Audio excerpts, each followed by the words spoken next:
பள்ளி மாணவர்களுக்கு ஏஐ தொழில்நுட்பத்துடன் கூடிய ஸ்மார்ட் வகுப்புகள் அமைக்கப்படும் என உறுதியளித்துள்ள செயற்கை நுண்ணறிவுத்துறை அமைச்சர் குமார், ஏஐ தொழில்நுட்ப வாட்ஸ்அப் செயலி மூலம் குற்றச்சாட்டுகளுக்கு நிரந்தர தீர்வு காணப்படும் எனவும், ஆன்லைன் மூலமே குற்றச்சாட்டுகளுக்கு தீர்வு காணும் வகையில் சிறப்பு செயலி உருவாக்கப்படும் எனவும் தெரிவித்துள்ளார்.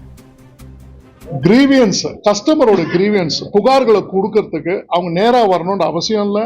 அவங்களுடைய வாட்ஸ்அப் மூலமா அவங்க கிட்ட கையில் இருக்கக்கூடிய மொபைல் போன் மூலமாவே அவங்க அதை கான்டாக்ட் பண்ணி அதை பேசலாம்.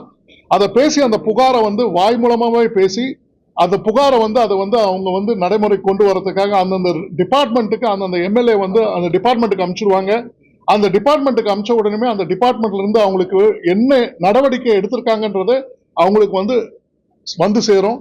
இந்த நடவடிக்கை எடுத்துட்ட அப்புறமா இவங்களுக்கு உரியதை நம்ம செஞ்சிருக்காங்களா செய்யலையான்றத எல்லா கலெக்டர் அவங்களும் எல்லாருடைய இதுலயும் அவங்கவுங்க பார்க்கலாம்.